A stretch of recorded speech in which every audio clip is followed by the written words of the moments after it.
Assalamualaikum anak-anak Bapak terkasih, tersayang, dan tersoleh. Selamat datang di kelas online bersama Bapak Restu Sanubara SPD. Sebelum mulai, jangan lupa diklik tombol subscribe, like, komen, dan juga share. Jangan lupa juga berdoa dan disiapkan alat tulisnya. Yuk kita mulai belajarnya, let's go! Bismillahirrahmanirrahim. Assalamualaikum warahmatullahi wabarakatuh. Alhamdulillahirrahmanirrahim, kita berjumpa lagi di dalam video pembelajaran PPKN. Apa kabarnya anak-anak? Semoga dalam keadaan sehat walafiat. Pada kesempatan kali ini kita akan membahas bab baru, yaitu bab 3 mengenai perumusan dan juga pengesahan Undang-Undang Dasar 1945. Nah, sebelum mulai, jangan lupa yang belum klik subscribe, diklik dulu subscribe-nya. Bagi yang sudah, Bapak ucapkan terima kasih. Sebelum mulai belajar, kita berdoa terlebih dahulu supaya ilmu yang kita pelajari bisa bermanfaat dan bisa diterima dengan baik. Bismillahirrahmanirrahim. Rabbi zidni ilma warzuqni fahma. Amin. Pada kesempatan kali ini, pada pembelajaran kali ini memiliki tujuan pembelajaran, yaitu pertama, menjelaskan pengertian, pembagian, dan juga hubungan konstitusi dengan Undang-Undang Dasar 1945. Yang kedua, mendeskripsikan sejarah perumusan dan penetapan Undang-Undang Dasar 1945. Sebelum mulai, coba perhatikan video yang ada di samping Bapak ini. 1945, pembukaan. Bahwa sesungguhnya kemerdekaan itu ialah hak segala. Video yang ada di samping Bapak yang sudah kalian lihat tadi adalah gambaran kegiatan upacara bendera, di mana salah satu rangkaian upacara bendera adalah pembacaan Undang-Undang Dasar 1945. Tahukah kalian jika Undang-Undang Dasar, proses perumusan dan juga perancangan Undang-Undang Dasar 1945 ini melalui proses yang sangat panjang dan melibatkan banyak sekali tokoh untuk merumuskan Undang-Undang Dasar 1945. Sehingga kita semua harus bersyukur kepada Allah Subhanahu wa Ta'ala dan juga para pahlawan, karena kita terlahir dalam keadaan Indonesia yang sudah merdeka dan sudah memiliki Undang-Undang Dasar 1945. Nah, pada kesempatan kali ini kita akan membahas mengenai sejarah perumusan Undang-Undang Dasar 1945 sampai akhirnya ditetapkan sebagai konstitusi negara. Konstitusi. Apa itu konstitusi? Lalu, apa hubungan konstitusi dengan Undang-Undang Dasar 1945? Kita akan bahas di dalam video pembelajaran kali ini. Silakan kalian lihat video berikut ini. Apa itu konstitusi? Konstitusi ini berasal dari beberapa bahasa. Yang pertama, bahasa Inggris yaitu Constitution, bahasa Belanda Constitutie, dan juga bahasa Latin yaitu Constitutio. Secara sederhana berarti undang-undang dasar atau hukum dasar. Menurut Miriam Budiarjo, konstitusi adalah keseluruhan peraturan-peraturan baik tertulis maupun tidak tertulis yang mengatur secara mengikat tentang cara penyelenggaraan pemerintahan dalam suatu negara. Jadi, konstitusi dapat diartikan sebagai hukum dasar yang dijadikan pedoman dalam penyelenggaraan pemerintahan negara. Ada beberapa macam konstitusi. Konstitusi dalam arti luas dibagi menjadi dua, yaitu konstitusi tertulis dan juga konstitusi tidak tertulis. Konstitusi tertulis adalah segala peraturan-peraturan pokok bernegara yang tersaji dalam bentuk naskah. Contohnya adalah Undang-Undang Dasar 1945. Yang kedua, ada konstitusi tidak tertulis, adalah aturan yang tidak tertulis namun tetap dilaksanakan dalam penyelenggaraan suatu negara. Hal itu karena merupakan kebiasaan yang telah dipraktikkan berulang-ulang di mana konstitusi tidak tertulis disebut juga dengan konvensi. Contoh konstitusi tidak tertulis di Indonesia, yang pertama adalah pengambilan keputusan di MPR dengan musyawarah mufakat.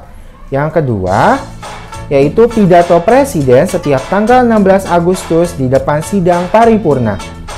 Lalu, apa hubungan konstitusi dengan Undang-Undang Dasar 1945? Berdasarkan pada penjelasan sebelumnya, dapat kita ketahui bahwa konstitusi lebih luas dari Undang-Undang Dasar, sehingga hubungan keduanya adalah Undang-Undang Dasar merupakan salah satu bagian dari konstitusi, yaitu konstitusi yang berbentuk tertulis. Di Indonesia, menganut konstitusi dalam arti luas, yaitu selain Undang-Undang Dasar, kita juga mengenal kebiasaan sebagai pedoman dalam penyelenggaraan negara. Undang-Undang Dasar 1945 ini bukanlah undang-undang biasa yang dirumuskan atau ditetapkan oleh legislatif. Lalu lembaga mana yang merumuskan dan bagaimana proses perumusan Undang-Undang Dasar 1945? Jadi, proses perumusan Undang-Undang Dasar 1945 ini diselenggarakan pada sidang kedua BPUPKI dari tanggal 10 hingga 16 Juli 1945. Pada 10 Juli 1945, dibentuklah panitia. Yang pertama, Panitia Hukum Dasar atau biasa dikenal dengan Panitia Perancang Undang-Undang. Yang kedua ada Panitia Pembela Tanah Air, dan yang ketiga ada Panitia Ekonomi dan Keuangan, di mana pada hari pertama ini membahas laporan kerja panitia tentang rancangan pembukaan hukum dasar, pembahasan awal tentang bentuk negara dan batas negara atau wilayah negara. Selanjutnya, pada 11 Juli 1945, yaitu lanjutan sidang sebelumnya, masih membahas mengenai batas negara dan rancangan awal Undang-Undang Dasar, di mana pada 11 Juli 1945 diperoleh beberapa hasil sidang. Yang pertama, membentuk Panitia Perancang Declaration of Right dan juga Panitia Kecil Perancang Undang-Undang Dasar. Yang kedua, memutuskan bentuk negara kesatuan atau unitaris. Yang ketiga, kepala negara adalah presiden. Selanjutnya, pada 13 Juli 1945, Panitia Kecil Perancang Undang-Undang Dasar ini berhasil membahas beberapa hal dan menyepakati: 1. Lambang negara, kedua, negara kesatuan, ketiga, sebutan Majelis Permusyawaratan Rakyat, dan yang keempat, membentuk Panitia Penghalus Bahasa. Selanjutnya, pada 14 Juli 1945, BPUPKI bersidang dengan agenda pembahasan tentang pernyataan kemerdekaan, di mana Panitia Perancang Undang-Undang Dasar melaporkan hasil kerjanya. Ada 3 masalah pokok dalam laporan tersebut. Yang pertama, pernyataan Indonesia Merdeka. Yang kedua, pembukaan Undang-Undang Dasar. Yang ketiga, batang tubuh Undang-Undang Dasar berisi 42 pasal, termasuk 5 pasal aturan peralihan dengan keadaan perang dan 1 pasal aturan tambahan. Selanjutnya, pada tanggal 15 Juli 1945, dilanjutkan dengan acara pembahasan rancangan Undang-Undang Dasar, di mana Soekarno memberi penjelasan dan ditanggapi Muhammad Hatta. Selanjutnya, Mr. Supomo juga menjelaskan hakikat Undang-Undang Dasar dan uraian terperinci tentang rancangan UUD yang telah dihasilkan.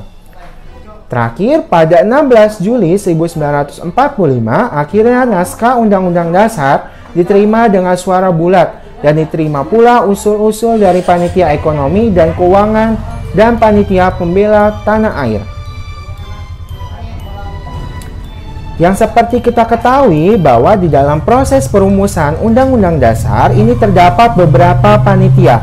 Apa saja panitianya? Yang pertama ada Panitia Perancang Undang-Undang Dasar. Diketuai Insinyur Soekarno dengan 19 orang anggota, di mana tugasnya adalah merancang Undang-Undang Dasar.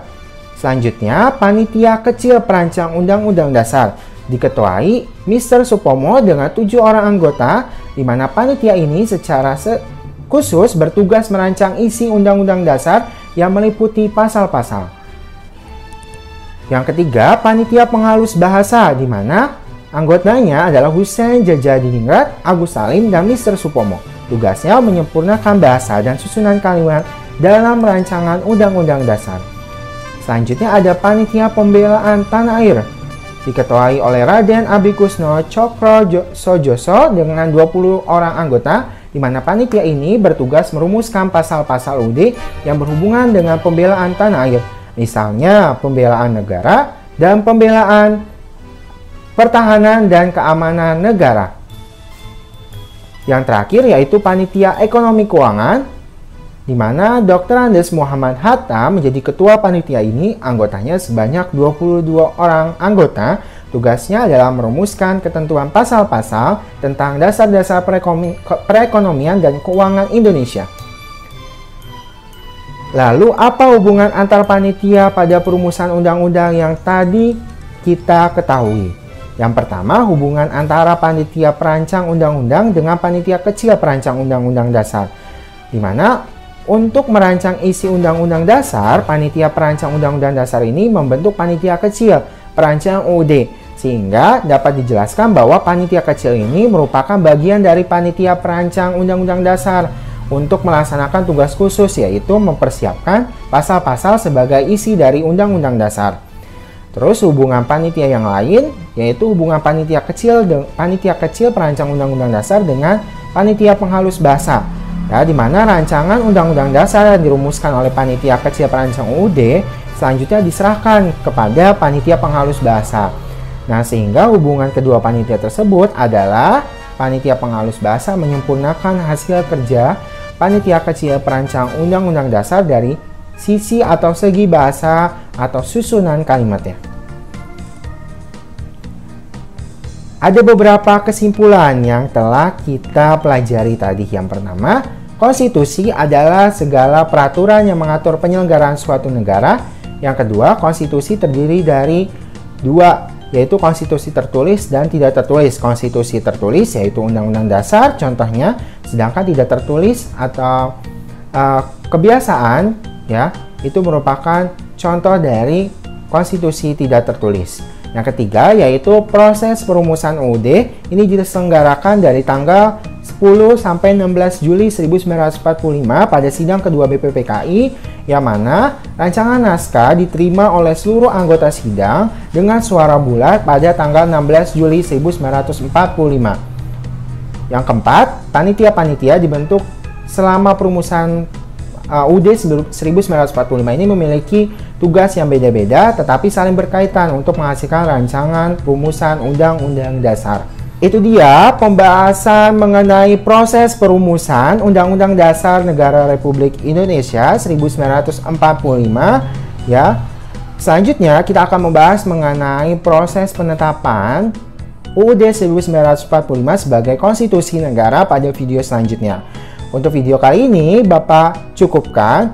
Sekian, semoga kalian sehat selalu dan diberkahi oleh Allah Subhanahu wa taala. Terima kasih. Wassalamualaikum warahmatullahi wabarakatuh. Tetap belajar di rumah.